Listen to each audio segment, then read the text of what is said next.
Hello, and welcome to this special podcast and something of an adventure we thought of, of film enthusiasts. And we thought, why not bring in people from each and every section of a film? I believe that most of the people they don't wait for the credits to roll out. They just move out. At max, they'll wait for who has directed it. Other than that, I don't think. I mean, I myself, I don't much bother about who did the VFX. So I think this is sort of giving credit to each and everyone who works in the film industry. It's not just directors. Hopefully, if actors come, not just actors. I believe everyone is supposed to be given a credit to whichever movie is being produced. In that way, welcome to this podcast. I am Abhiram Vijay Kumar, and with me is Abhiram, who's my senior. Hello, Abhiram. Say hello. Hello. Hello. And with me is Rohit. Okay, so we have where is it? We have Rohit, who is also who is in my batch, who is in my year, and we are from Model Engineering College, Trikakara. If that matters to this podcast, I'm not really sure of that.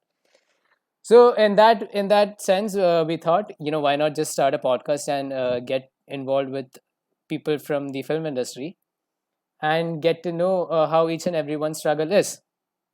So I think that is the base of this podcast, isn't that, Abhinav? Or is there something else which I am not aware of? Indeed, to explore cinema in all its capacities and use this medium to bring about the joy of cinema and celebrate it together as a community. Yeah. So in that note, let's start off with today's episode. And for everyone, I don't know if anyone is going to listen to this in the future. We are going through a pandemic, and this is a really difficult time. So this is the only way how we can connect. Unfortunately or fortunately, I'm not sure of it. So in that note, let me welcome today's guest. He is a writer, a director, and producer, and who has worked mostly, I believe, in behind the scenes of a set, right? And he is Kochikaran. Can I say that? Yeah, Malayalam. Malayalam. പറയാം. uh, and then he moved to Bombay, and then he went out of India to study film, and then he came back, and now he's based in Bollywood, if I may say so. So, Yeah. welcome, Naseef Yusuf Izuddin. Welcome to the podcast. Welcome to one more take. Thank you. Thanks for having me. Yeah. So, let's start off with yourself. Why don't you yourself introduce what do you do, and then we'll get on to it. Okay. Right now I'm at a crossroads, trying to like move out of one and trying to move into something else. So for the past almost 8 years, I've been working in behind the scenes mostly. Now I'm trying to move on to feature films, like making my own feature films. So that's at the time when you are, catching me in this talk. So, like if it weren't for the pandemic, I would have already been, either meeting with, Malayalam cinema industry people, or, because a couple of meetings were also lined up before the pandemic or the lockdown happened. So at that time they were like, let March finish, let all this virus get over by the end of March, and then we can all meet. In fact, one of the people I was supposed to meet was unfortunately the director who passed away, Sachi. Oh, okay. He was one of the people who was supposed to meet. I was supposed to meet. So it was a very unfortunate news to hear that. So, I mean, I guess. So, Naseef, you have worked in different productions, both big and small, from overseeing the behind the scenes productions Yes. on the sets of Raees, Happy New Year, Dil Dhadakne Do, Kai Poche, Finding Fanny. Seriously, the list goes on, and maybe sometime in the podcast we could put up some links in the top corner somewhere. You worked on advertisements, and right now you have your own production house as of 2016 that you call 7 is to 3 Yes. Studios. Also, you've had the wonderful opportunity Right. to be a part of the behind the scenes production Yeah. of two critically acclaimed films that we all know and love and care for, Tumbad and Newton. So, why not start from where it all began?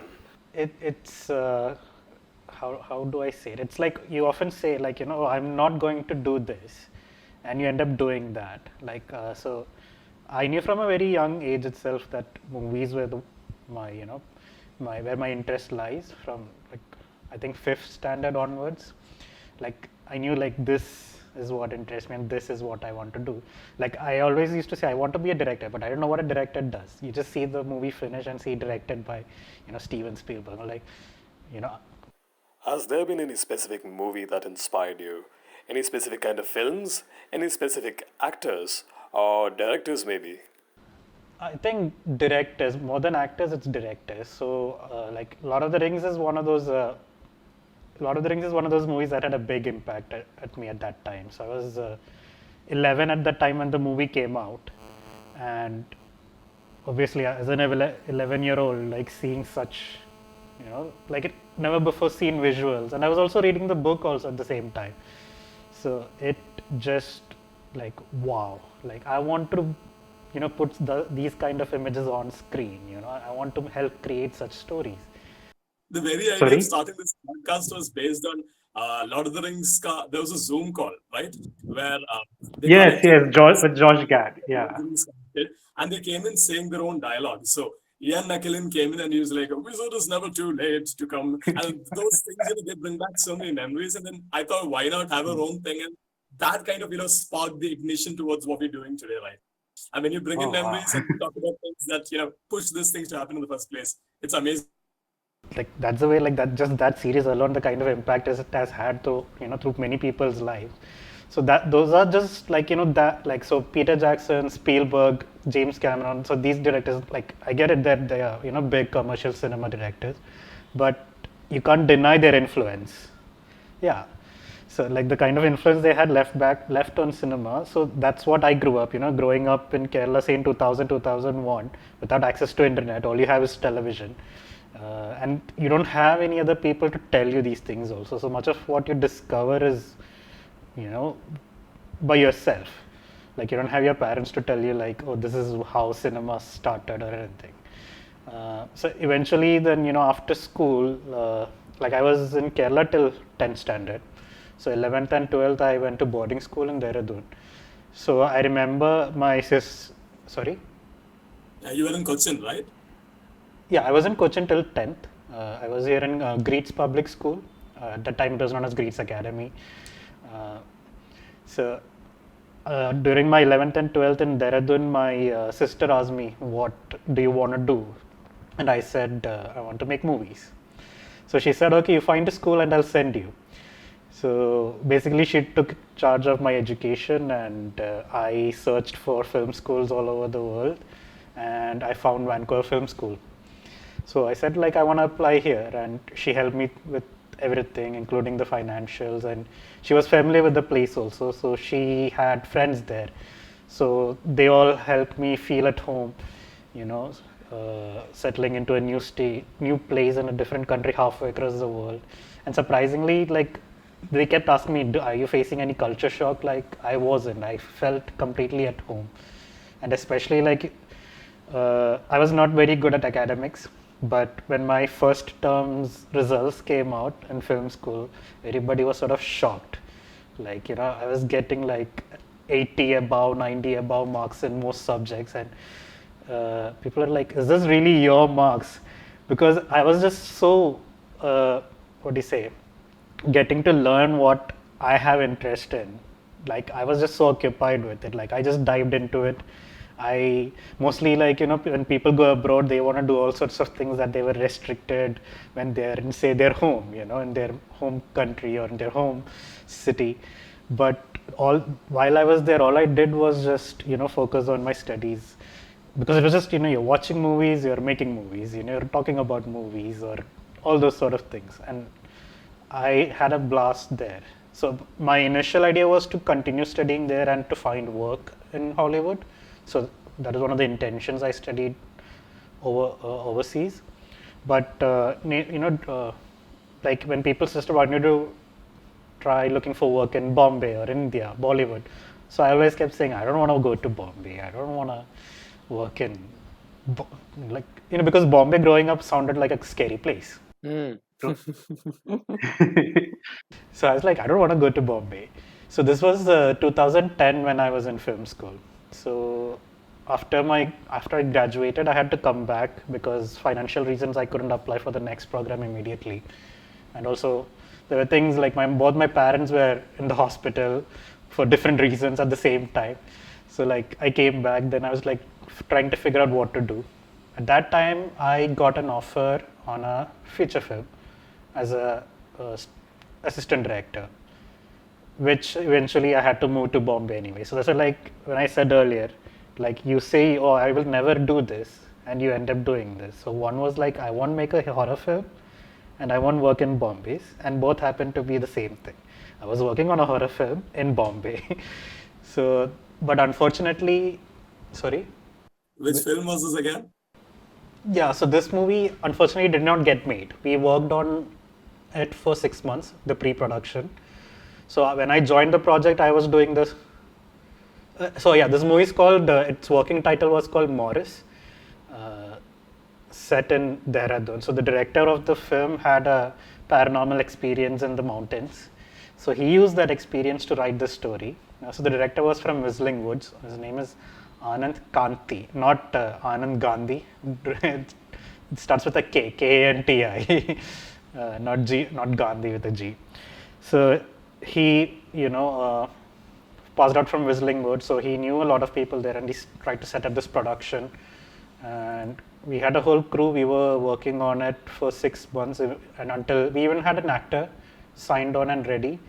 Rajeev Khandelwal is the actor's name. You remember the movie Amir? The Hindi movie Amir? So he's the star of that film.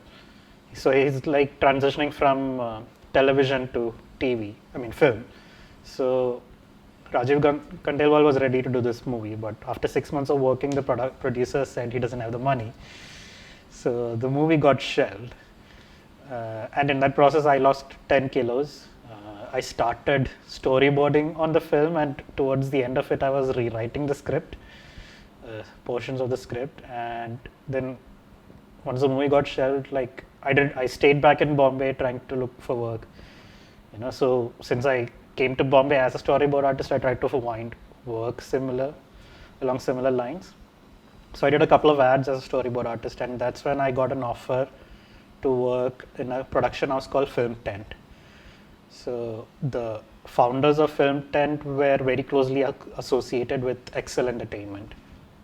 One of the founders is the marketing head of Excel, and the other founder was Zoya Akhtar's DA, director's assistant. So at that time, they had just established themselves with the movie Talash. So they did the entire behind the scenes for Talash. So when I joined, the post-production for Kai Poche was happening, and Fukre shoot had just begun. So that's the point at which I come into this company, and basically a lot of my growth was in this company. I got to meet a lot of direct access to a lot of industry professionals, from actors to directors. I worked on the film Bombay Talkies. That was one of my first within that company. I started out as an editor, so I go through all this footage and stuff.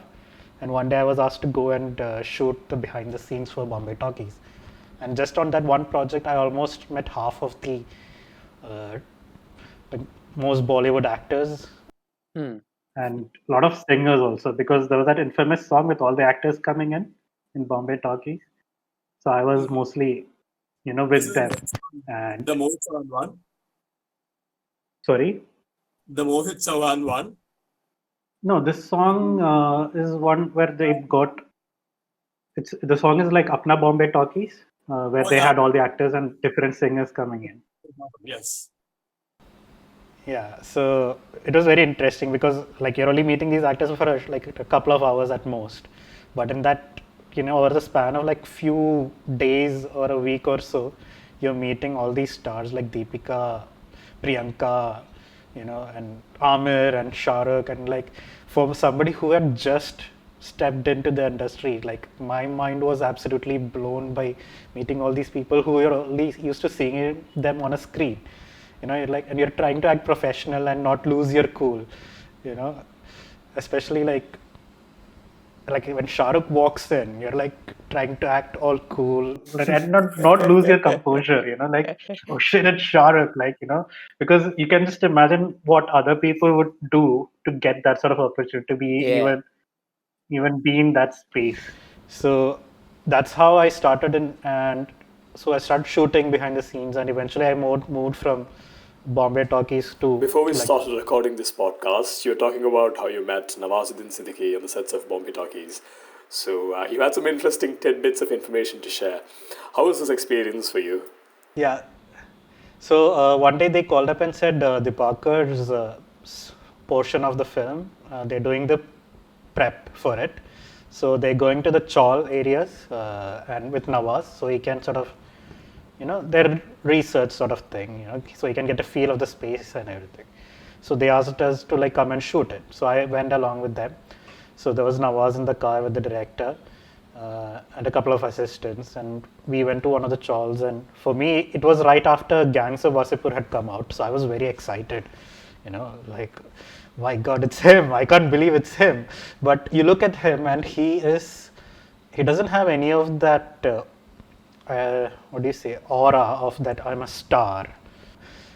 Like you can sort of like with most when you have met a lot of actors, you can tell how some people project themselves, and Nawaz does not project himself like that. He is very like quiet, calm, and like you won't even realize he's there. There are instances where he has told stories where people have forgotten he's on set, and the assistant directors will be looking for him despite him standing right next to them.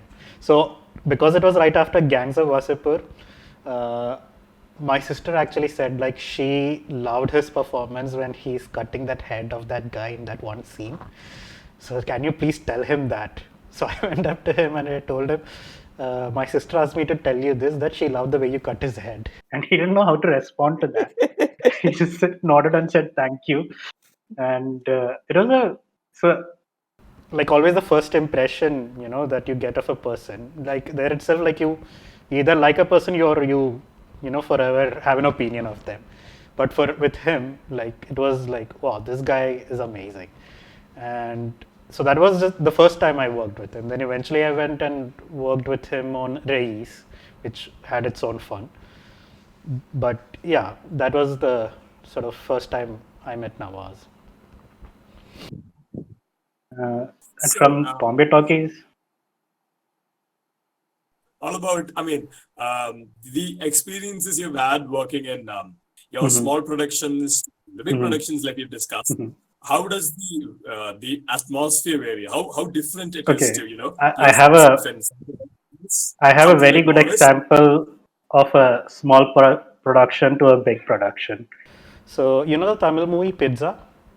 Yeah. So it got remade in Hindi called Pizza 3D. So Pizza, I was on Pizza 3D, which was considered low budget. In fact, it is very low budget. And I went from Pizza, the movie I went on to is Happy New Year, which is very high budget.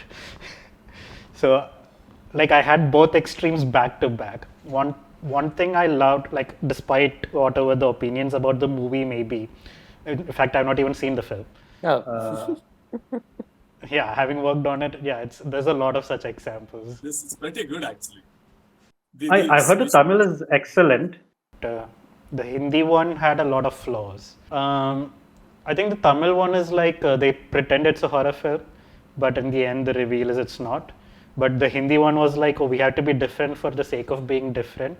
So they do the same twist, but then they reveal it to be actually horror. So spoilers, people. a gimmick. Yeah, spoilers for, I don't know, like 8-year-old cinema. So on Pizza, what was fun was everybody was new. The director was new. The actors are also relatively new. Uh, Most of the crew members were young. So there was a sense of like, we are all in this together and we are all trying to figure this as we are going. And like, I could easily go up to the actor and just start talking to him, have a normal conversation. We are exchanging TV shows that we are watching, and that, like, those sort of conversations you're having with the lead actors of the film. Uh, and then I move on to Happy New Year, and there are like 100, 200 people on set, and to get to the actor, you have to go through like 10 people. Like, you can't just simply stand, like if you stand anywhere. On Pizza, there were occasions where I would be lying on the floor next to the camera and like nobody would say a thing, because I'm trying to get my angle without appearing any reflection or anything like that. But if I couldn't do the same kind of stuff on Happy New Year, the chief AD was always taking my case. I always trying to hide and shoot your stuff without annoying the actors, not to appear in their eye line. So it was very different in terms of the kind of access you get. Also, on big budgets, you are working with people who are already established. So they're already familiar with each other. So there tends to be certain groups of people that are already familiar, and certain, how you have in schools, there are certain groups. These are the cool kids, these are so and so, and like that. So you have something like that on a film set as well, especially when you're coming into a film which has all these industry veterans. So you don't get the same kind of that family feeling on a big budget set. Obviously, the food is good. Food is always better. But it was still fun because you're doing the scale of things get magnified on Happy New Year. Like big budget, that means like one day they will be shooting with 200 people, so then will be all that craziness happening, trying to costume all 200 people, trying to get them all in makeup, and then you're doing all those rehearsals, trying to get everything in order, and just total chaos, which is in its way its own fun.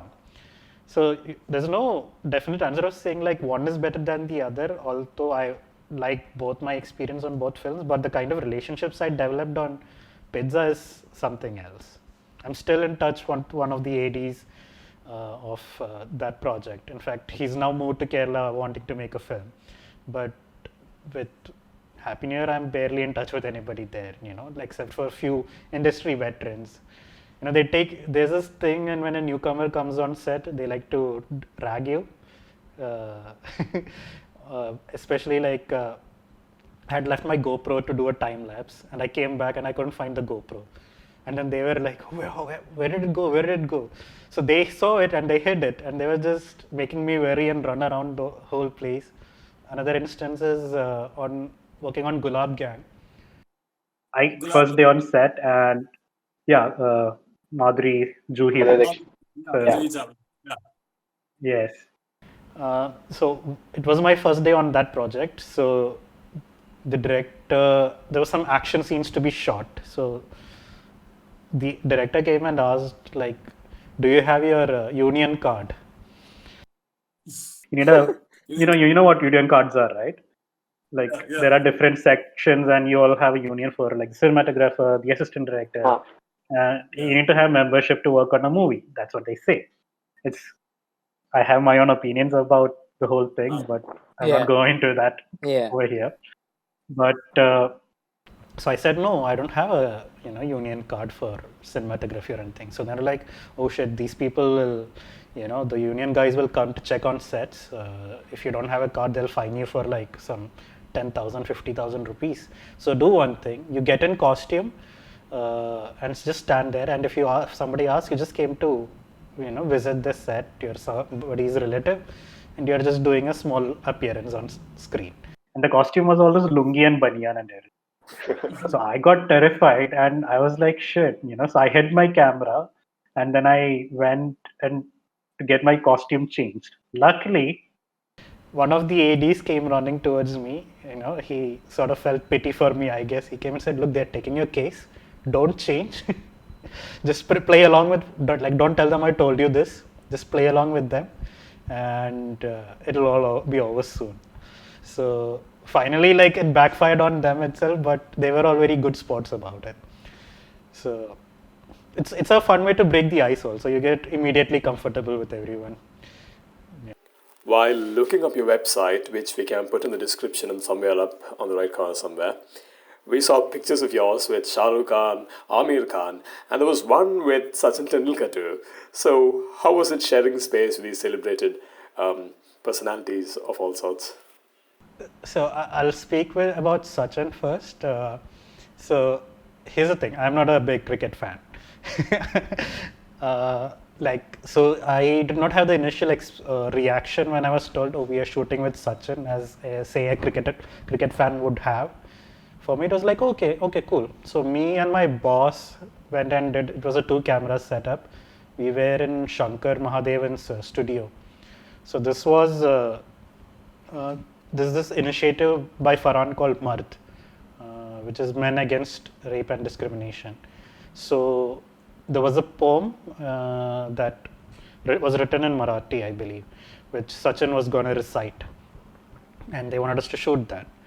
So he came in very, like normal, casual. He came in, sat, they discussed, and throughout the whole experience, it was not occurring to me like what's going on. It's like, okay, just another day on the job, another some person who's famous.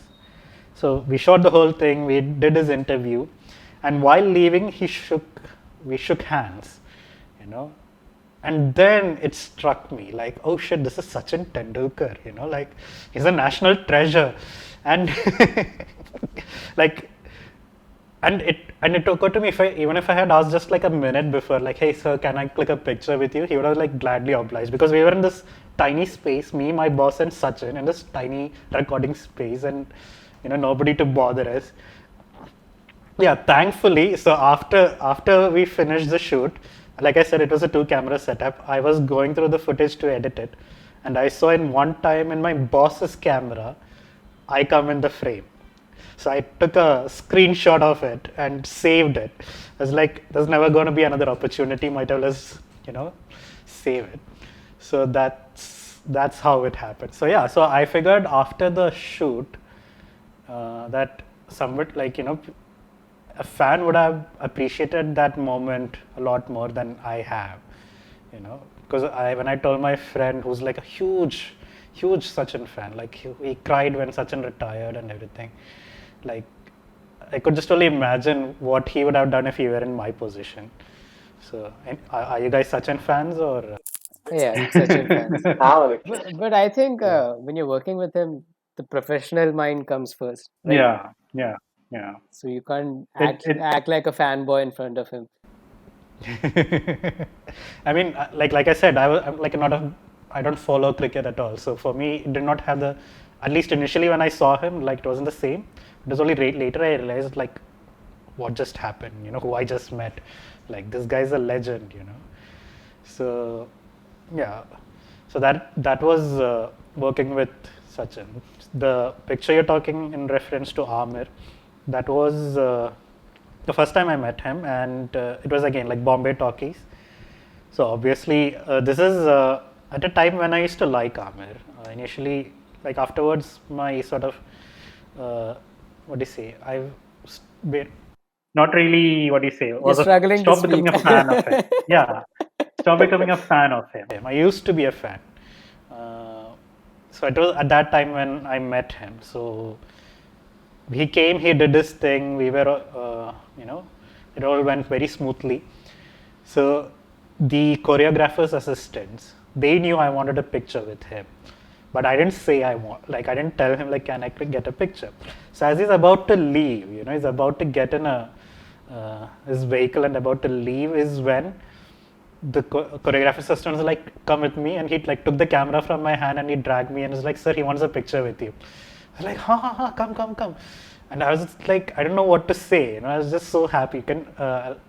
That's not the picture that's up there. That's one of the working stills they put up. But I have another picture where I'm standing with him as he's about to enter his car. And that is probably the first and only time I've actually clicked a photo with a star. That I've asked for a photo with somebody. And that was actually on your website. You have a lot of candid pics with stars. Yeah. perfectly in frame and looks real good. And so it's like, real nice too.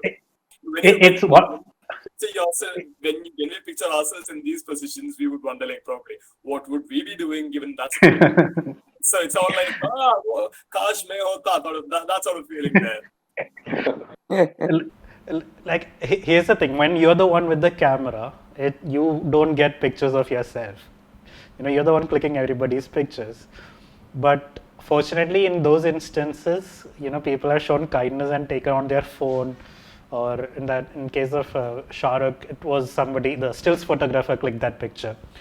And here's the funny thing: I worked on 2 projects with Shah Rukh Khan, each movie lasting in like some 3 months of shoot, at least.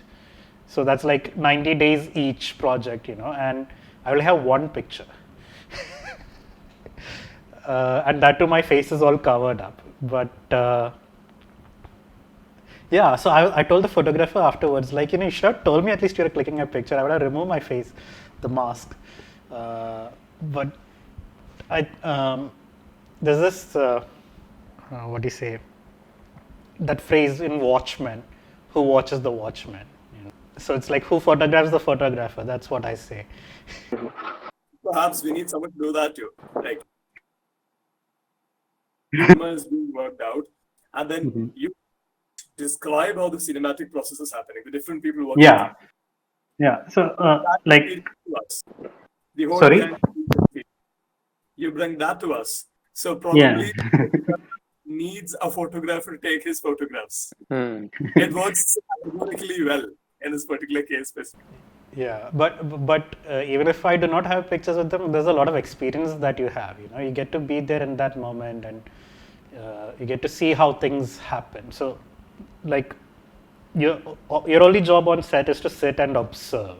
Because you're documenting everything that's happening. So you're basically observing how the actors are going through their process, how the director is doing his process, what the cinematographer is doing. So you're just standing there and watching, and you get paid to do that. Be on set and just watch what they're doing, record it, and you get paid for it, which is, not bad. And like, you've seen how different people work in different manners, how different directors approach things, which is why, like, I have a huge deal of respect for Shah Rukh as an actor and as a professional. I might not like the movies he does, especially the few movies that had been coming out in the last few years. Raees it was not what we were doing. The initial idea changed by the time the movie came out. What was the initial idea? Initial idea in the sense, like, Nawaz was supposed to be like a diametrically opposite character to Shah Rukh. Like, they both supposed to have equal weight. But it was around the time when the movie came out, movie was still shooting, that Fan came out. And Fan did not do well. Fan took a lot of risks. And for example, like, there was no songs in Fan. Yeah. There's so one all those song, things, Jabra Fan. Yeah, and that was in the credits. It's not even in the movie. So all those, so the failure of Fan affected how Raees shaped up. So they did a lot of changes in the reshoots. One being they added a few more songs. They reduced Nawaz's character's weight in the film. I did feel that in the movie when I saw it. Yeah. And then they sort of tried to make Shah Rukh's character a bit more sympathetic. Like, he didn't know that those were bombs. So it changed. That's actually a lot of changes, right? Yeah. I'm just wondering what it could have been. All those the character development and all that, and then sudden shifts, and then when you talk about this right now, it gives a lot of change to the contextual understanding of what we have. So at that time, Raees was supposed to release opposite Sultan. Both the movies were shooting at the same time, and they were like, who's gonna release and who's gonna release.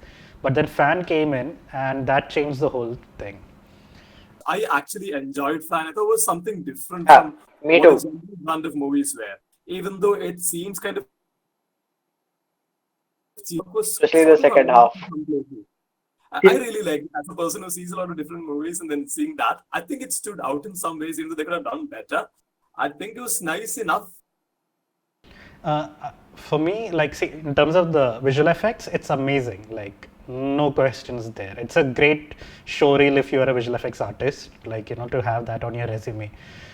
For me, the issues, and like Shah Rukh's performance as Gaurav was amazing, no doubt about it. But Shah Rukh's performance as Shah Rukh was not right. And also, the end of the movie, I found it really conflicting in terms of like, what is the movie trying to tell me to feel? Should I feel bad for this person who almost destroyed this actor's life, or should I be pissed off at him? Like, what do you want me to feel? The movie doesn't give me an answer, and it ends very diplomatically.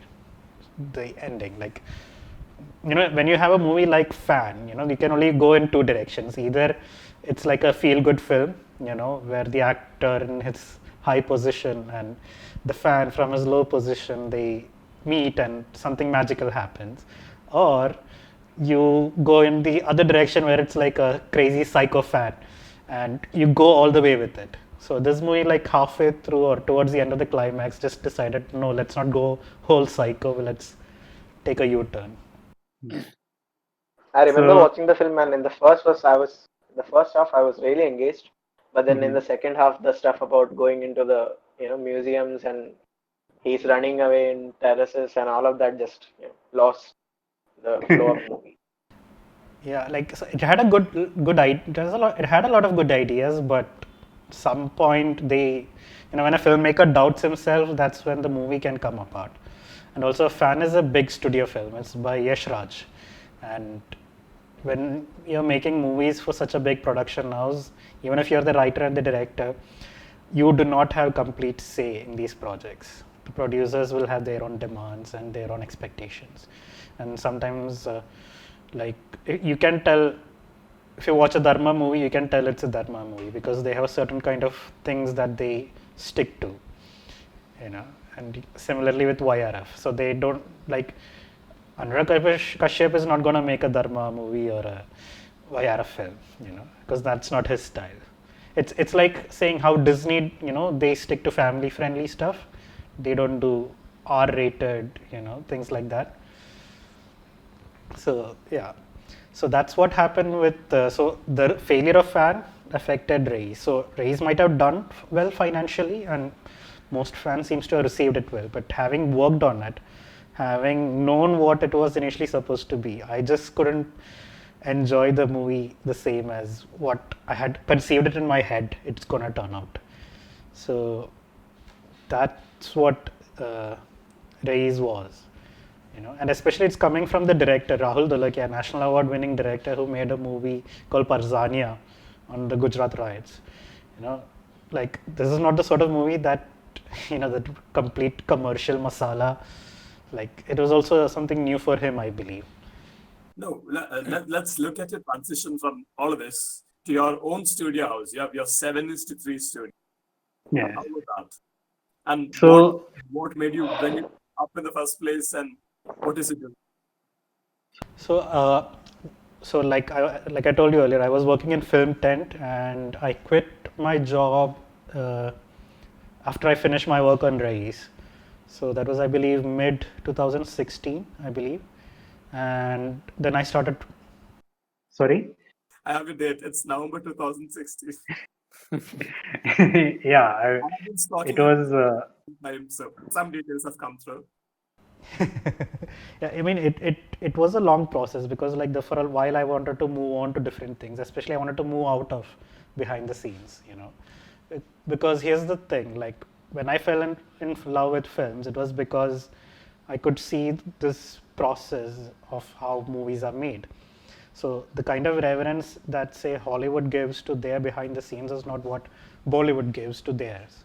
For them, behind the scenes is merely a marketing gimmick, So they never want to see any informational content or something that can educate people. But we get the feedback from marketing teams such as, we want to see fun on set. We want to see actors laughing and goofing around on set. So these are usually what we have to end up cutting and putting out there online.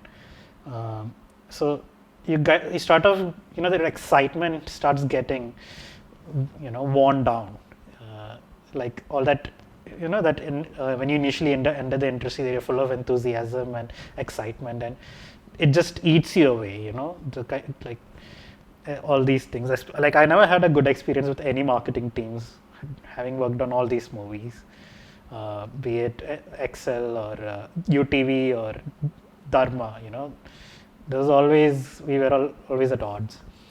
It's like a means to an end, huh?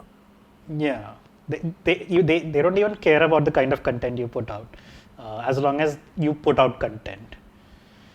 Like UTV had this very ridiculous requirement. You have to give them 25 behind the scenes videos. Doesn't matter the quality, they just want the number. As much as they can. Yeah.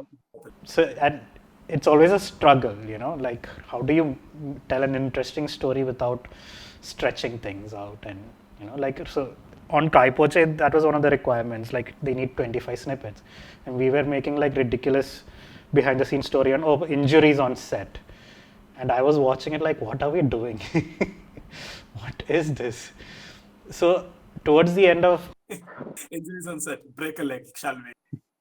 I wish somebody broke a leg. That would have been far more interesting. It's like somebody got a scrape because they were playing cricket and fell down, Like ridiculous stuff. But hey, it hit the number, so I guess it did its job, I guess. That's really good. Apart from Three Idiots that come from the same group of script writing groups, I enjoy it. Three Idiots is great, and then Kai Poche. The rest of them sort of forgettable, but then this was one. I think a lot of Kai Poche's success you can attribute it to the director and how the actors brought it to life. You could relate to a lot of the struggles of those characters. They're young, they want to do something different. And the main cast were all I think it was their debut performance for Rajkumar Rao and Sushant Singh Rajput, and as well as Amit Saad. Amit Saad, yeah. So I think except for Rajkumar, had done a cup film before that, I believe. But for Sushant and Amit Saad, they were transitioning from TV. In fact, Sushant was the one who was, in terms of film experience, Sushant one was the least experienced of the three of them. For him, it was his first feature.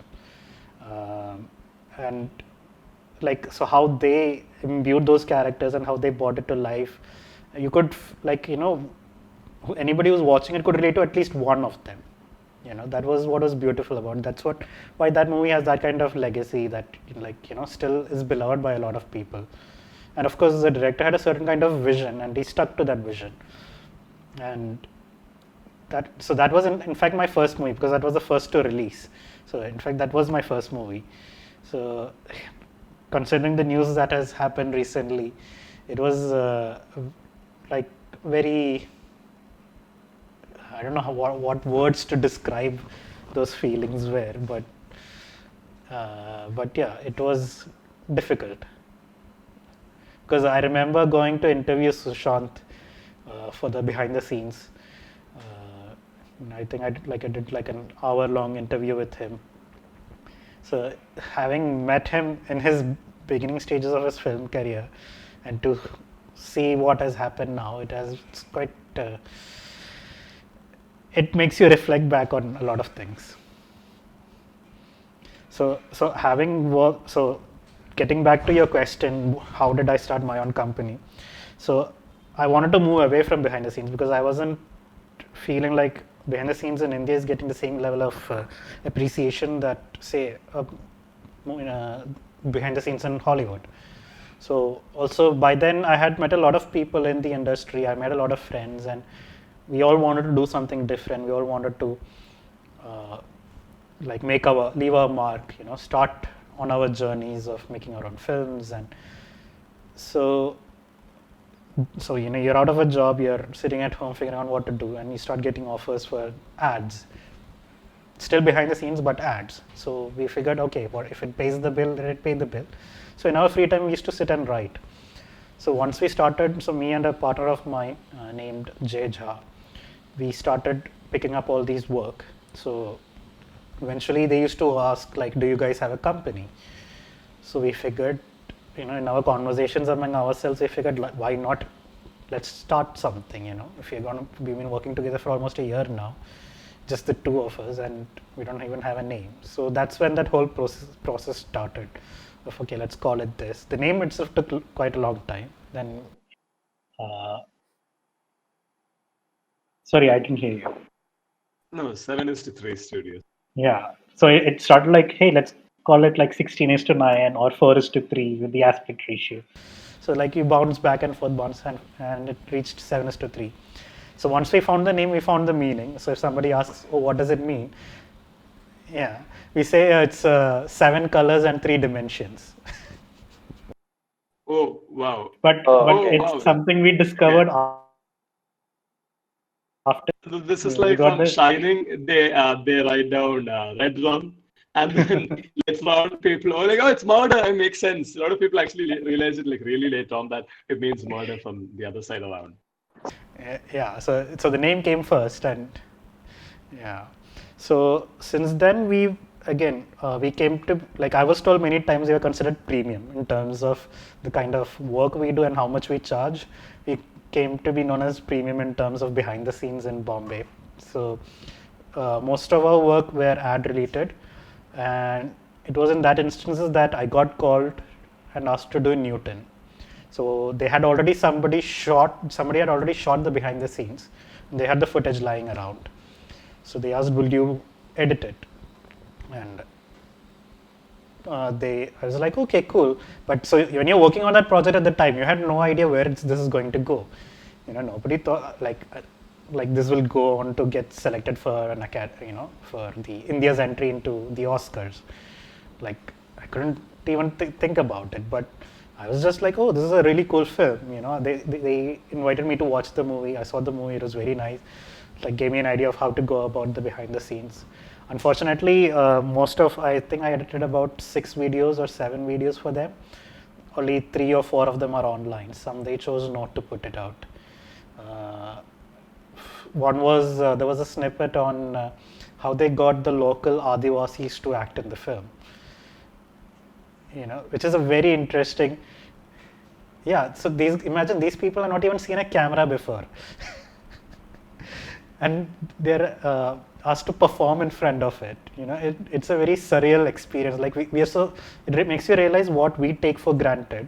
And these people who live in the forest and who live off the forest, they haven't even seen these things before. So, like all those things I put in that video, but they felt it would be too controversial, so they chose not to release it. I mean, it's their call. I saw the one, I think, which had the production design, where they talk about the production design. That one is on YouTube, I think. Yeah, the one how they made the set, and so I watched the movie and then I watched the footage, and then I realized the entire thing they made. It was not like they found a old abandoned school in the middle of a forest, because that's what I felt when I saw the movie, but that was not the case. So it's a rare privilege to work on such movies where even the creators of the movie want the world to know how they did this, but it's a director driven behind the scenes, like they want the world to know the kind of pain and time it took to do a lot of the things that you see. A lot of times people don't realize the most amount of time that takes on a movie is things that takes place in a matter of seconds in a film, because the amount of preparation time, the amount of safety checks and research that goes into maybe say one explosion, which is there for 2 seconds in the film, might have taken 3 weeks, to prep and design. If you have to blow up a car or an entire set itself, which when you're watching the movie you do not realize, but when you're there, things that take the easiest things will be more appreciated usually. That's one of the joys of working on behind the scenes. You get to see all these inside experiences. Behind the scenes of Tumbad. Yeah. How did Tumbad come up?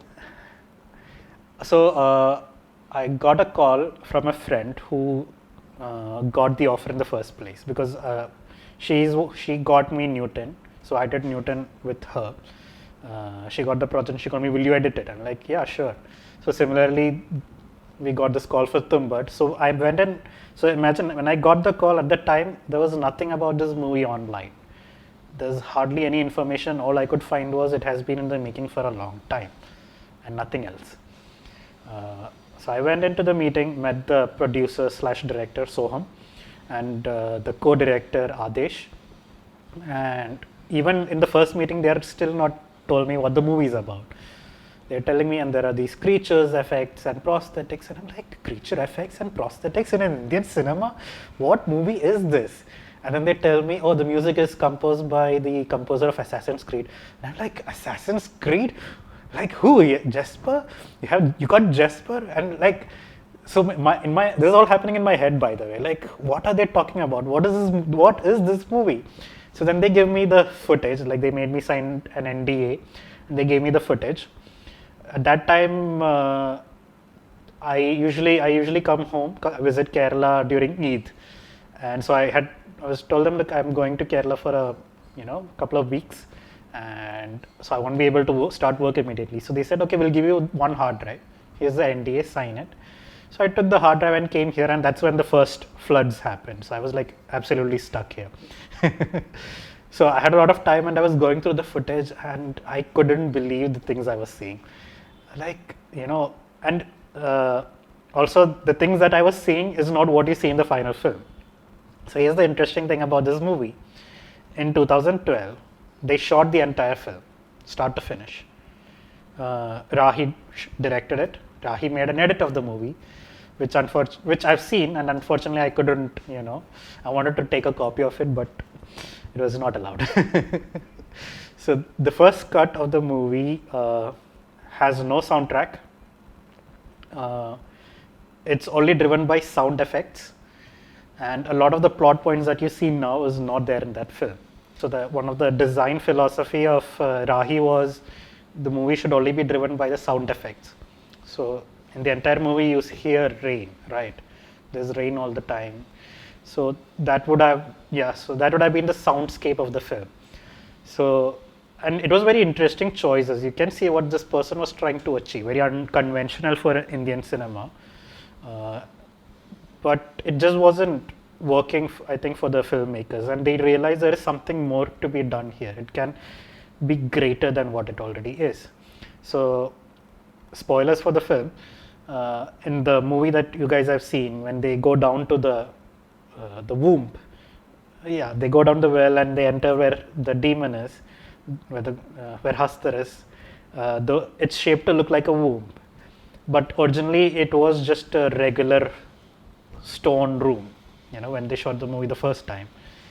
So just a small stone room, and the original ending was also very different. They get trapped in that room. That's when they brought in Anand Gandhi on the project, and few more people got in. Sorry, Ship of Theseus. Yes. Yeah. So a lot of people got involved, and like they had a long discussion on how to fix this movie. So after shooting in 2012, 13, 14, in 2014 they did major reshoots, which was mostly outdoors. So they went back to the old location. They even built new sets, and they spent a lot of money. There was one set which was, I think, I don't know how many crores. This big set they built on a river bank, which you can see in the movie for very brief seconds. When they leave the place, huh? Oh yeah. Like a marketplace, a whole marketplace they had constructed. But they even shot. They had a lot of scenes in there.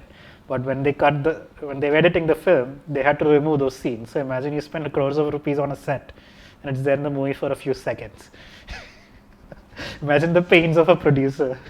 I had the editor tell me, like, if she knew earlier, she would have tried something to keep it in the movie. It was after they cut it out that the producer told her, like, that is a very expensive set. And the editor felt very bad.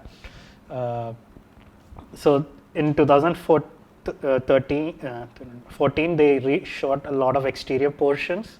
And in 2015, they did like I think a month or two of interiors. So they reshot the entire womb.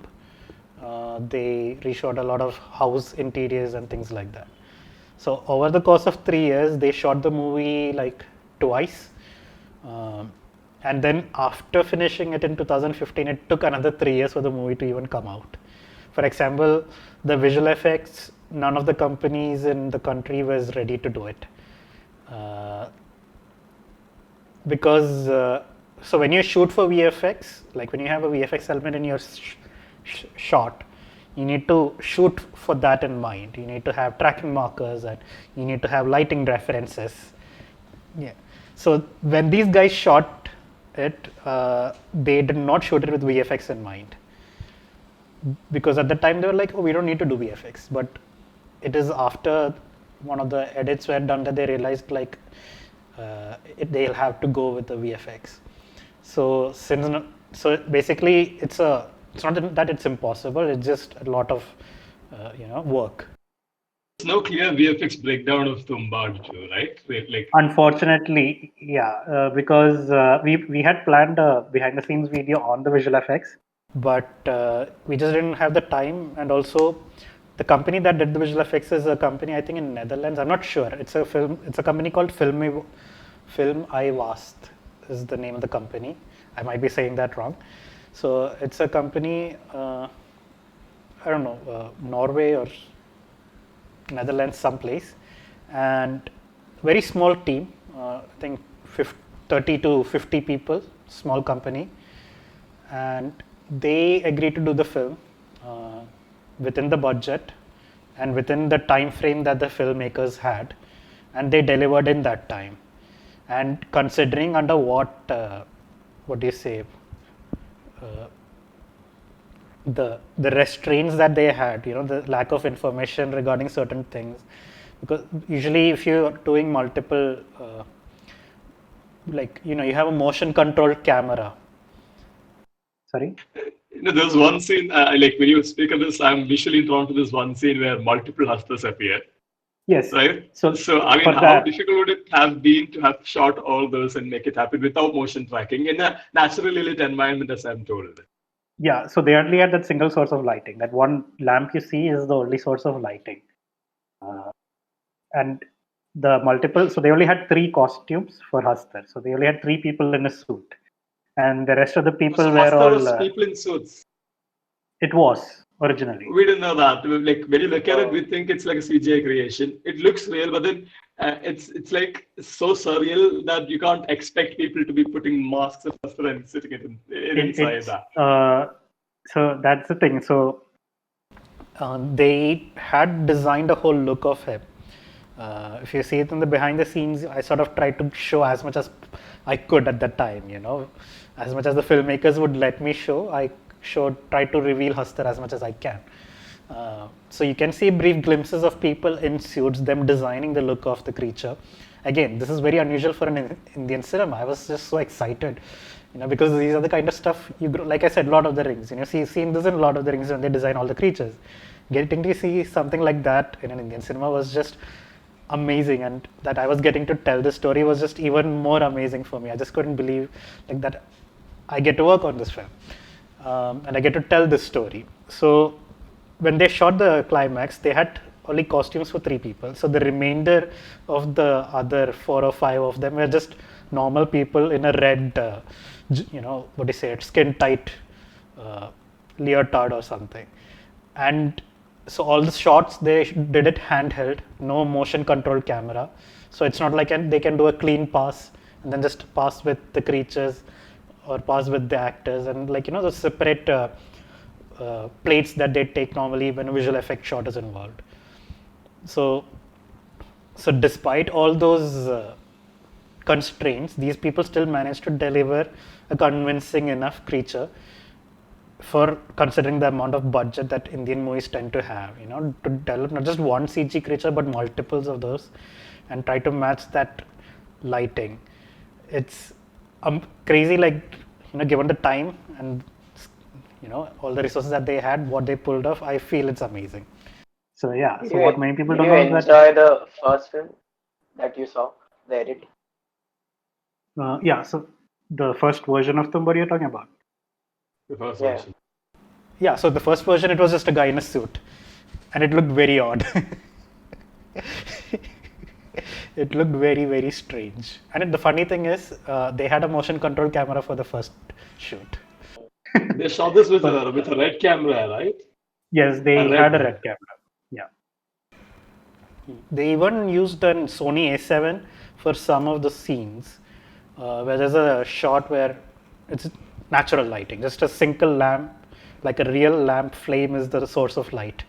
Like all the other lamps, they had like this highly powerful bulb in it, but there was a certain scenes where it was just the actual flame from the lamp, and they used a Sony, I think A7S, for those sequences, which is again impressive considering, like normally you used to say, big project films, like the DOP will just put hundreds of lights and just cutters and all those diffusion, and then you can't even step anywhere on the floor, you can't stand anywhere because somewhere your shadow is coming or some reflection is appearing somewhere. And here's this one movie where they use a single source of light. Just It's interesting to nice see. because in Hollywood, right? In Hollywood, they have in the back in the day when they used to have a lot of horror movies and movies shot at night. These movies have this blue tinge to it. So when you Yes. shoot scenes in the night, it's always bluey color, and then it's not really interesting to watch. It no longer looks natural. It looks like you're shooting it in Yeah. blue light. It looks Yes, static, yeah. but the screening and the color grading is all off. But then in Tumbad, it's like you're there in the scene, listening to everything happening. It's like an experience that's all around you.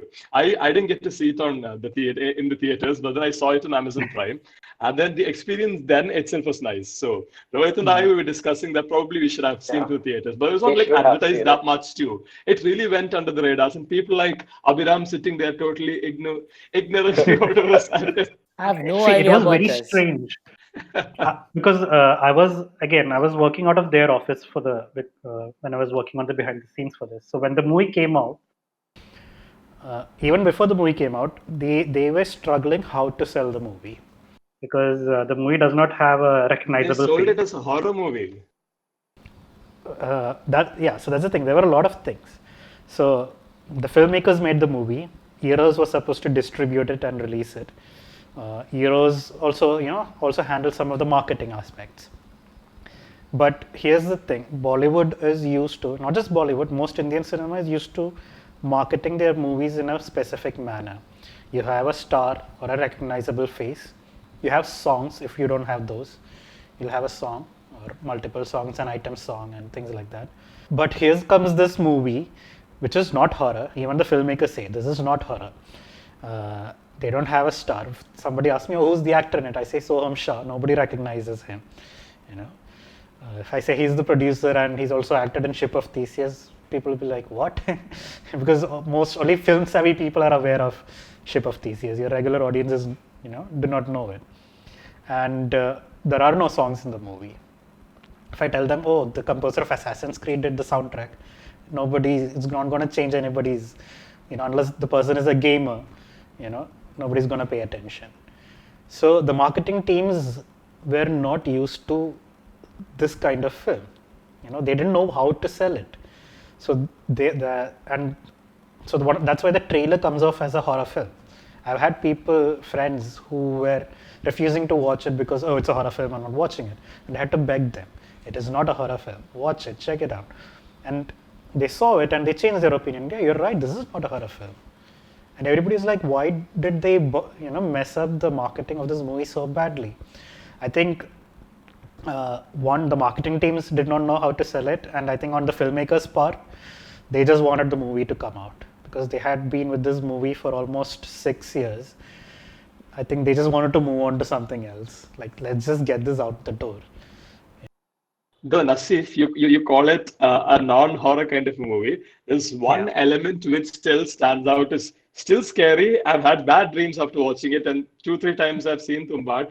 This particular scene in the beginning still stands out. Where there is this one particular grandmother, and then she has this really, really horrific voice, and then she speaks like a patta. The amount of goosebumps and the ringing sound it brings to you. That is horror for me, even though the whole movie's idea might not be one. That was one hell of a scary scene. The one they go with the candle, he goes in search of his grandmother, and then they have the scenes that follow up immediately are really scary though. What scares us is what scares us, and it might not be scary for other people. But one of the philosophies when they were making the movie was not to have jump scares. There's one. Right. I can't recall which one you're talking about. The grandmother comes and then she pulls, him thing. But they don't build it up like it's a jump scare. Jump scare is like suddenly, everything is quiet and suddenly a loud noise. But you sort of see the grandmother before the action kicks in. But but again, if you find it scary, then I don't usually find horror movies scary, the usual ghost ones, but this one I found scary. I think it's the atmosphere that it was made in. Yeah. The It was the filled with whole dread color and palette. So that's another strong point of the film.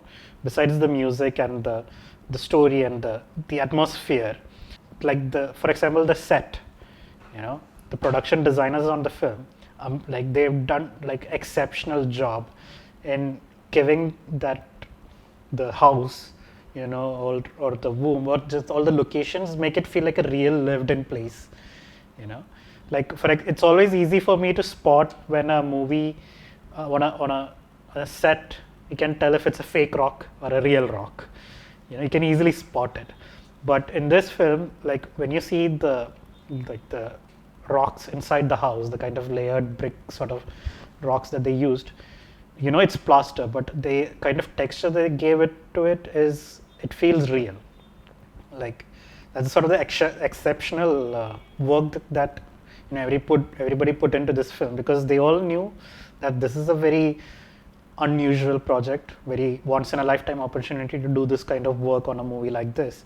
So they put in their best, and you can see that in the end result. Like you actually feel like this place existed, this one hut in the top of a hill, all those, like it sells you on the atmosphere. Plus the womb scenes were also very frightening for me. I don't know why, I just scared a lot. Again, it's interesting how, like, given time, how ideas can evolve and change, because all those ideas came in much later during the like I said, they shot the movie once and they're planning how to make it better, and that's how those ideas evolved. So like the prologue you see in the movie, the co-director Adesh keeps saying the prologue in the movie is one of the last things that they made, because we need to answer questions that is not being answered by the film.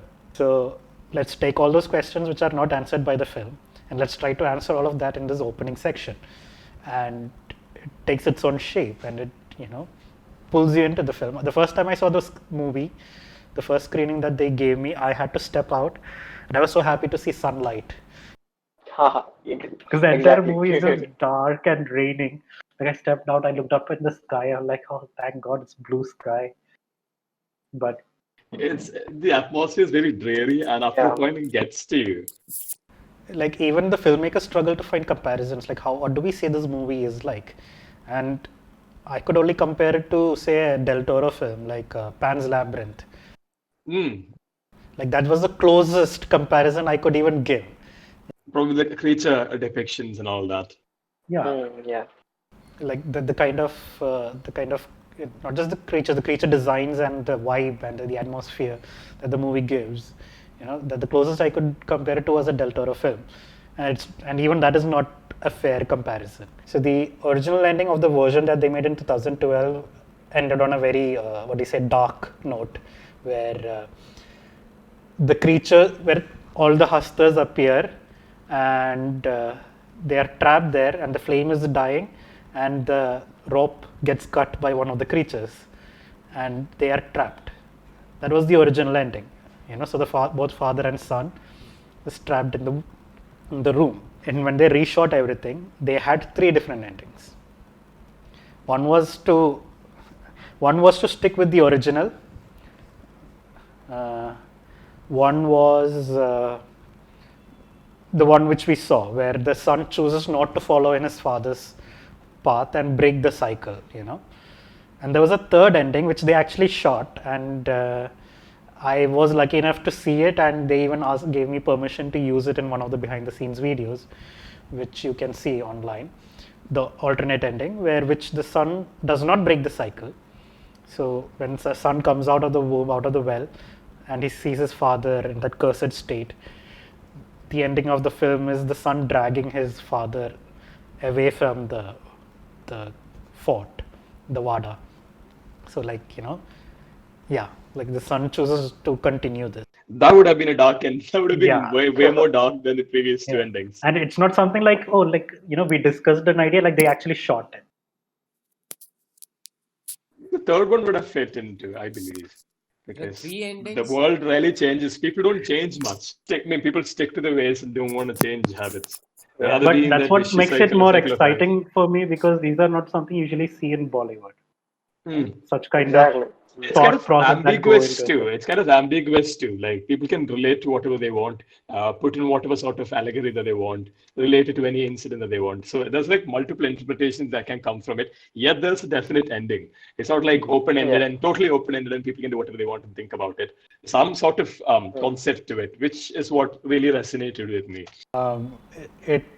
Like I said, there were a lot more stories that I wish I could have told, but time permitting, there's only so much I could do.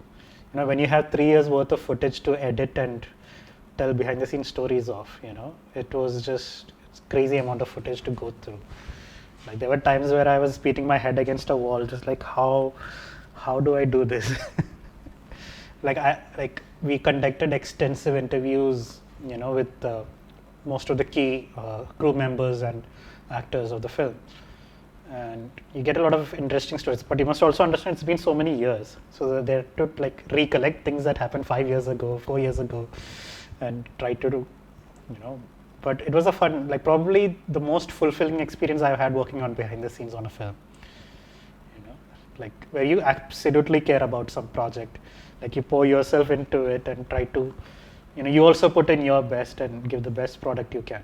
Like there have been projects where you're like, it's just another job, I'll just do it, like by the numbers, and okay, I have fun on set, actors laughing, yeah, here you go, take it, bye. But this was like, I was like involved in it. And I'm also like lucky in terms of the access the filmmakers gave me, they also wanted things to be known. Like they want the world to know this is the kind of pains that they went through to make this project happen. So you've spent your time in Kochi till your 10th standard, and then you went to Bombay and got settled there. So you are basically a Kochiite, like we discussed, and Malayalam is your native tongue. And what is your taste in Malayalam movies for the audience around? People listening to this would primarily be Malayalam watchers, because generally this is coming from Kerala. And then what is your take on Malayalam cinema and then your love for it or not? So growing up, my taste was like any other kid growing up around those times. It's either a Mammootty fan or a Mohanlal fan. Despite being either of those, you also like Dilip and all those things. I remember standing in line 3 hours to get tickets for Belram versus Taradas. All those. now I laugh about it. So, but. So when I went to film school, get a more exposures of what world cinema is and things like that, then your opinion starts changing about what kind of movies you used to enjoy. You realize maybe they were not as good, but then other movies, your opinion rises. Like, okay, this is much better than what I thought it was. And then since started working in Bollywood, then you sort of see the trend in Bollywood, like the quality of films. Like I said, there are many movies that I worked on that I've not seen myself because it just doesn't interest me. But since the past decade, more than a decade ago, like that trend, that shift started happening in Malayalam cinema. And it's, I don't know if people are aware, but it also got noticed by people outside of Kerala. There is a big audience for Malayalam cinema in Bombay. Like a lot of my non-Malu friends, they watch Malayalam cinema. Like I've even had experience where a friend came and started singing songs to me from Thattathin Marayathu, and I was shocked. Like I couldn't say anything. Like so like they were like Nivin Pauly, oh my god, Nivin Pauly. I'm like, yeah, calm down, you know.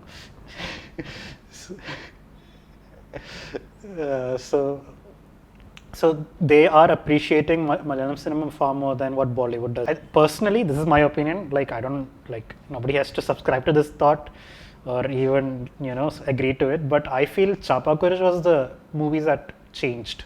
Yeah. Traffic and Traffic, Chapa all those movie Kurish. back. Yeah, ಆ ಸಮಯದಲ್ಲಿ. So I feel like that's when things started changing, because even I remember seeing the promotional content. I've not seen the movie, but like even seeing the promotional material for the film, I felt this looks very different from a conventional cinema. It was. I mean, I saw it at that time. I was kind of used to seeing a different brand of Malayalam cinema. And then when I saw this film, I was like, I was not sure to actually make an opinion regarding how the cinema is. So I'm like, okay, this is different. But with time and passage of time, I've realized that, you know, this probably, you know, was different and was explored in a different manner. And that stands out too. And also, and those generation of actors that came up post Chapa Kurish, like with starting with Fahad, then Vineet, and, you know, then Nivin and Dulkar, and, you know, they also, like, they were not afraid to do movies that were not jingoistic, you know, that macho man, you know, which personally I do not enjoy such kind of films. So I feel like that's when that change started coming in, you know.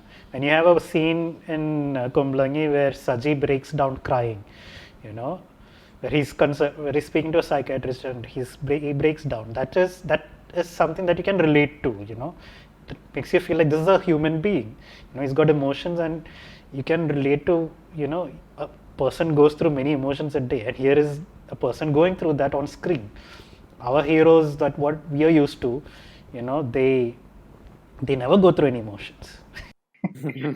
Like embodiments of perfect. Yeah, the Maryada Purush.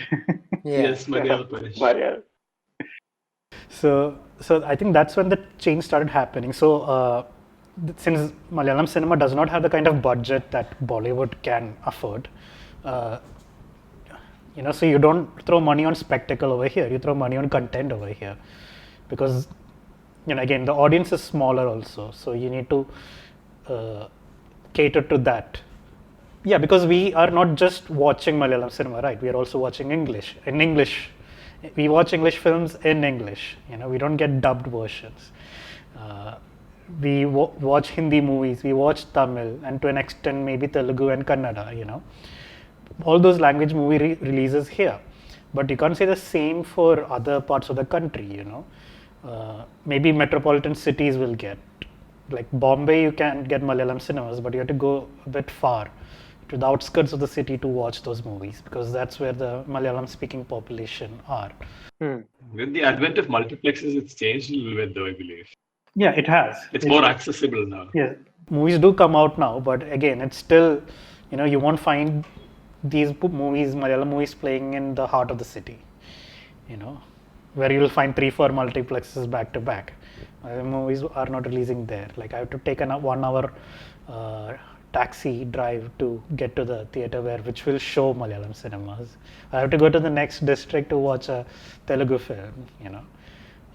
But audience are paying attention thanks to the OTT platforms where you can watch it subtitled.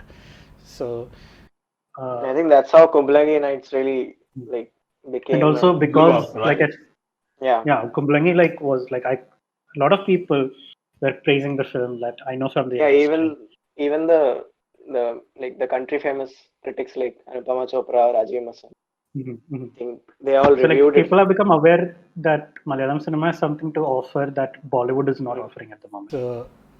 And it was a conversation between me and a friend of mine that said, you know, we have the script which they've been trying to make it in Hindi for a long time, and, you know, it's a smaller budget and all those things. So why don't you attempt this in Kerala?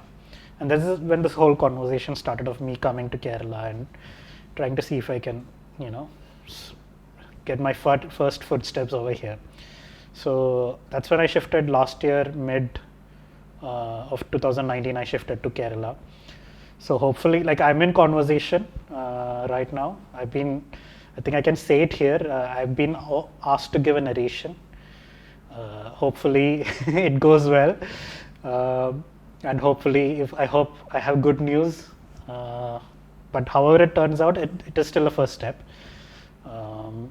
So I need to go and prepare for my narration. Like I need to memorize the entire 90-page script, all those things. So yeah, my footsteps in Malayalam industry is just starting, because I don't know anybody here. Having worked in Hindi cinema, I only know people in the Bollywood industry.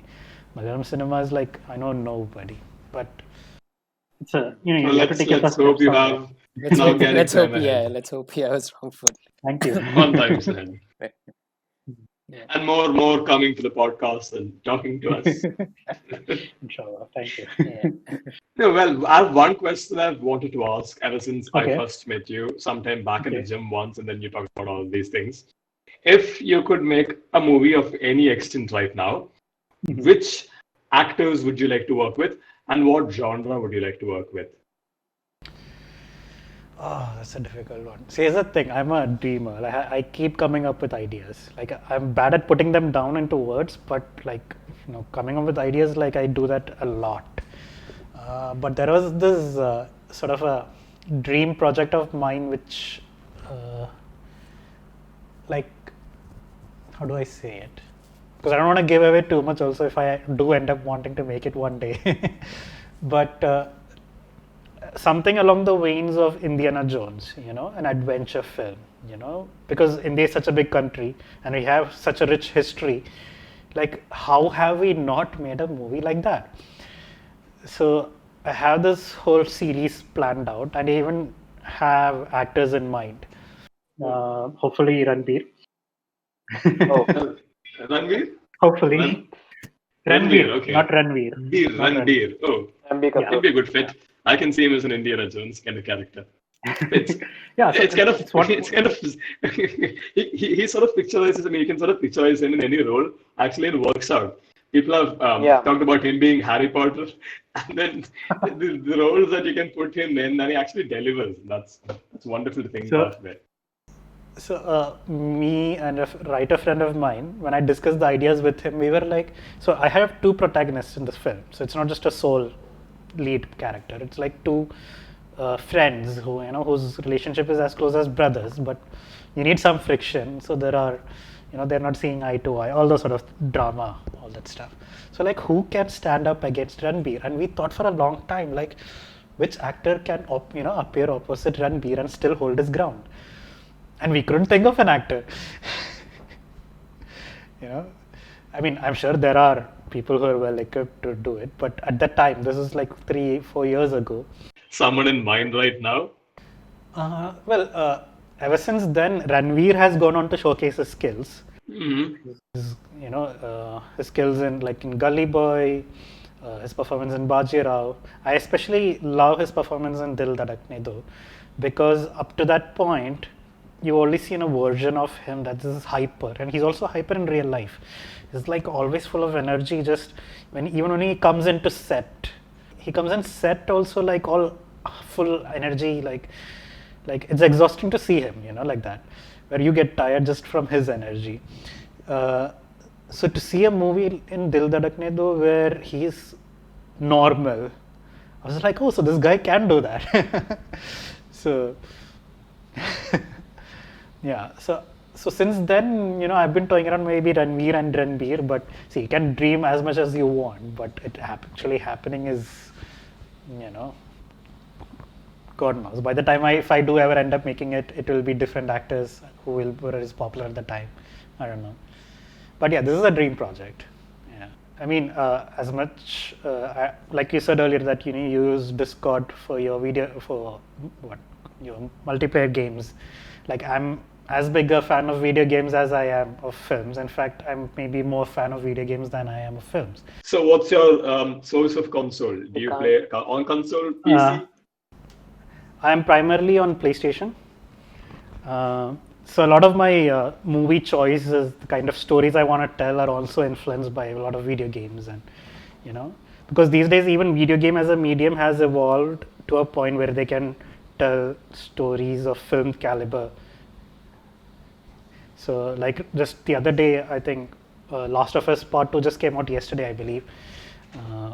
And you know, even just watching the trailer, it's as good as any, you know, Oscar worthy film. They put a lot of effort onto these things right now. The quality of the amount of, you know, looking at it, you really want to get to be a part of it now.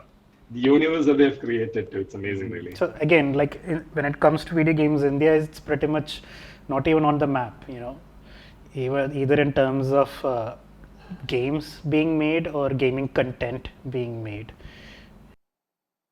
So Like you hear of tech, this fertile ground for that. yeah, like again, like a long, you know, faraway dream of mine is to eventually make a game also. Like I even have like it's only just one concept I have, you know, and if it's just that one thing I make, I'm more than happy. I'll die a happy person.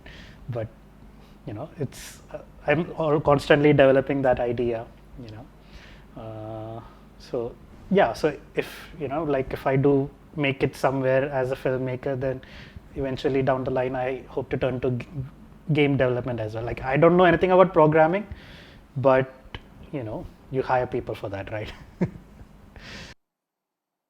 It's the vision that matters. Like for example, you're aware of Hideo Kojima, No. the Metal Gear series, Death Stranding. Oh, yeah, yeah. Yeah, so he was somebody who wanted to get into making films when he started out some 30 plus years ago. He wanted to make movies and he couldn't get a foothold into the industry. So he joined a company and started helping in video game. And now he makes games that have narratives that are bigger than films, you know, and he gets to work with professional actors and directors, and like he's doing more than what the movie medium will now be restricting to him, you know, because he's able to do so much more in video games than as a movie director. It's just interesting, you know, where you want to go down one path but you end up in another, but you achieve How more. life diversifies. Yeah. If you haven't played the Metal Gear series, I would definitely recommend. I haven't played. Yeah, some of those games How are did a you bit find difficult to the Assassin's Creed movie by Michael Fassbender? Oh man, I don't know what to say. Like I saw it once. I liked the action. I liked some of the cinematography, but they just went too philosophical on it. Too philosophical. Fassbender is great. I love Fassbender. Seen him in Alien Covenant, Alien Prometheus, and all of those movies. Let's not He talk about elevates the Alien. material hold real close to my heart, but then it's quite the last two. I love the Alien franchise, especially the first two films. The only ones, James Cameron. But the third one was sort of fine too, I believe. Like they changed the storyline a little bit here and there, killed off certain characters, but then I still like it because David Fincher. My issues with the third film is they destroy all the development that the second film does. Previously done. Yeah, because they just kill off all the characters that survived the second movie without even showing them. They just kill them off screen, and that's just insulting to those characters. Like, you know, as a viewer, I'm invested 2 hours of my life watching this movie. I invested my emotions in these characters. And the third movie comes around and it's like, oh, those characters that you like, dead. You know, let's move on. There was a lot of production interference, right? The big studios wanted to be made in a particular manner, and then Fincher wanted to make his own vision. If you can get your hands on the behind the scenes for the Alien 3s, like how that movie happened, it's very interesting. Difference in visual effects started at that point. They were using puppet structures for that, and then CGI in its true form started coming up in places in the Alien 3 film. Like all the Alien movies have been directed by big people too. Like all big directors are doing really, really well right now. All of it. And then Ridley Scott coming back right now and sort of losing his way, I believe. I still want to watch more though. It's fun to see. Here's the thing about Prometheus. I was super hyped for the film when they announced it, you know, and like you're watching the trailer and you're watching all the analysis, you're going frame by frame to see all the hidden things. But the movie comes out and just it like, I don't know, I don't have words to say how disappointing that movie was. Like, though, if it would have been, like, if it didn't have those connections to Alien, it would have been a better film. But here's this, because see, the fun of the first movie is when you see that derelict spaceship, and when you see the space jockey, the mystery of who these things are is as much as fun when you are imagining it. You don't need that answer, you don't want that answer, and that is not even the point of the film. They appear in the beginning of the movie and they're forgotten for the rest of the film. But when Ridley Scott decided to tell the origin story, it's something that was not needed, because now if you go back and watch the first movie, it probably will ruin that experience for you. And I'm sort of thankful that Disney now owns the rights to the film, to the series, because Disney bought Fox. Like we discussed, it's all like family content, and the Alien has Yeah. been as R-rated as it can be. So how is that going to be factoring into the scheme of things? I think even if Disney proceeds to make a new Alien film, it will still come under the banner of 20th Century Fox. And whatever family-friendly stuff they will release under the Disney banner, and things that, because they want to make money at the end of the day. So, R-rated or not, they will. So they'll release it under Ridley another Scott banner. wants to make a new film too. Alien 5 is Correct. coming according to him. So he's working on it's not like stopping, it's the same thing. He's trying to connect it more and more to back to I hope LV Disney. I hope Disney says no. Let it, because I saw Alien Covenant and I was so angry. I walked out of the theater so angry, like, no more. The first movie that I was just Alien, and this was at the right age of 6. I watched Alien with my mom. I'm sure they should not have showed me that, but then that's still one of my favorite movies that I hold very close to my heart. Alien and Predator, because you see these people, you see these characters in Predator. You had Arnold Schwarzenegger. In Aliens, you had Ripley Sigourney Weaver. These guys, you want to be them ultimately, because they're the exact representation of the typical characters that you want to be in life. So they were very influencing. But then right now, the way they're making films right now with the new Predator film with Shane Black at the helm, and then this Alien disaster, it's sort of disappointing, because films that have like created the path that you've always wanted to follow, and then Have you seen the concept that Neil Blomkamp had for a potential definitely, Alien film? there's one museum in England somewhere where they have all the Xenomorph designs, what they came up with, the structures, the mandibles, and all that. I actually, there's some particular journal that they published, and I think he won some prize too. This is Neil Blomkamp had a potential idea for a new Alien film before Neil Prometheus Blomkamp came from out. District 9. District 9, yes. So Yes. before Oh, Prometheus yes. came out, or after Prometheus came out, he had an idea for an Alien film which would take place after Aliens, after the second film. A proper sequel. Yeah, ignoring the third and fourth movie. So he released a lot of concept artwork for it. It would have brought back Sigourney Weaver and the character Hicks. I forgot who plays him in the Alien film. The guy who's also in the Terminator, Kyle Reese in Terminator. So that actor and Sigourney Weaver, playing their current age and everything. So all this concept art was released, but Ridley Scott had his own vision, so he did not let that happen. So I'm kind of pissed with Ridley Scott because of that. Yeah. Like when you make bad films, which once were good films to follow through, and they don't make films anymore because of that. I love Predator. Predator 2 was good. Predators was good. But then they made the Predator and AVP and Requiem and all that. But right now, everybody's like, we don't need more Predator films. I need more Predator films, but just because they screwed up some films doesn't mean that they can't make more of it. But they don't, because production houses don't. And I remember Predator getting its budget cut down from $200 million to something much, much more down. So they had to cut it as required. That was sad. And that needs to be discussed. I think you should have like a specific series podcast, if you want to discuss these things in details. Like, This is like a How podcast many where we talk about podcasts are the we gonna industry. have? I mean, Hey, like you start somewhere, right? yeah. I mean, for Yeah, now, it would be fine because we are pretty much jobless. But I don't think you would be consistent when college starts, right? yeah, sure. That is that. Okay, so we call it a wrap. Is there Yeah, anything so else? let's have like a ending segment. Otherwise, it'll be too jarring if you're cutting out sections in between. Yeah. Yeah. Ginger, is there something left that you want to ask? Any heartfelt comments? Me. Abhiram. No, like starting from the day when this kind of surrounding we find ourselves in right now. It's fun how things change. It's fun how you get to network to people and then talk about similar interests. And the very idea of this podcast was to bring people together to form this community, discuss things they love and hate together. You can have differing opinions and all that, but then to talk with people from the industry who have been in the helm of things, done different things, and someone has diverse direction, production, and all that.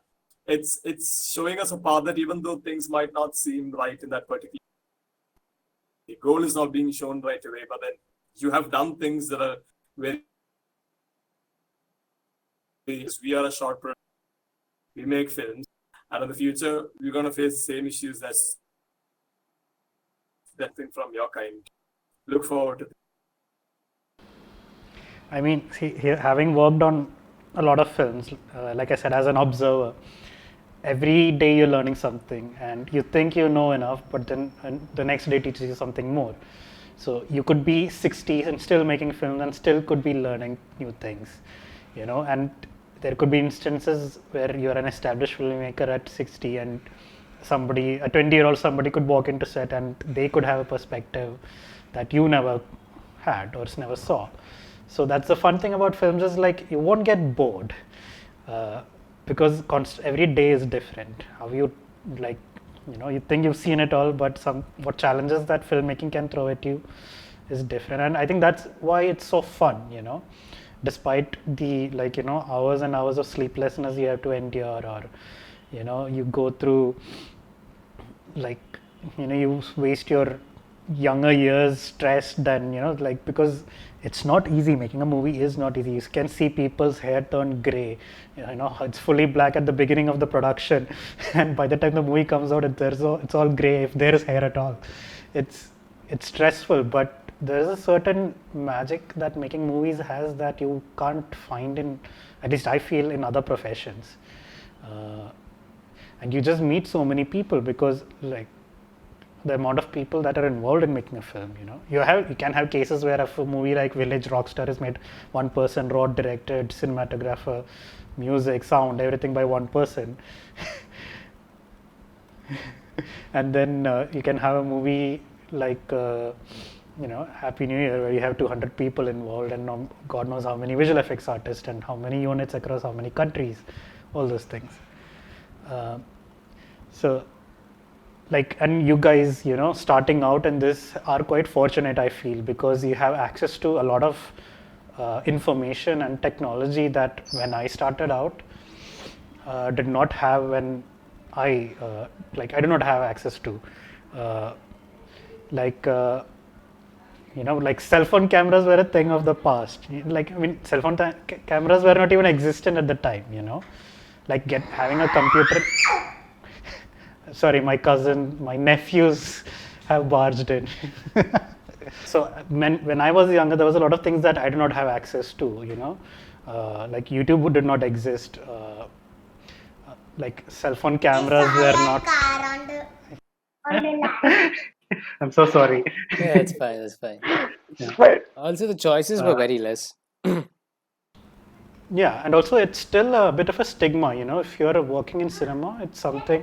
I'm mostly facing problems because my family is aggressively looking for a partner for me for marriage, and oftentimes, especially in the Muslim community, when you hear, oh, he's a filmmaker, it's a big no.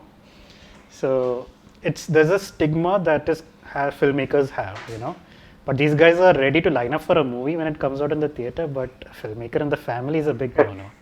So, Yeah, but I just want to say, I'll just end on the note that saying like you guys are in a very lucky position that you can explore this as an option, you know, and you have access to an audience in this day and age, and you can put out stuff without fear of like, what will people say? Like you can just whatever you want to see, you can just say it. So I want to wish you guys luck in your future endeavors, and I hope maybe some point in the future we can even work together. Yeah. See, look at me. I look amazing, right? I have a very good face for camera, right? I don't I think know. it might be the camera. It's definitely the It's camera. not the camera. But yeah, I'm there in model engineering college. തൊട്ടടുത്ത് കൊച്ചിയിലെന്നെ എന്ത് rush ഉണ്ടെങ്കിൽ വിളിച്ചോ. Definitely. Yeah. On that note, I would like to thank sir for joining with us, taking your time out. Have to call me sir. Cheta. Yeah. So thanks a lot for joining us, and Thank you. I hope to the listeners that they would have had a beautiful experience listening to us, especially at Jinjal Abhiram, who's I think the most excited person. I Yeah. this And I want to wish you good luck on your future podcast. Maybe this will be the first of say another 500 to come. That's a huge exaggeration, but let's do consider that number for now. So yeah, on that note, we'll end this. Thank you very much.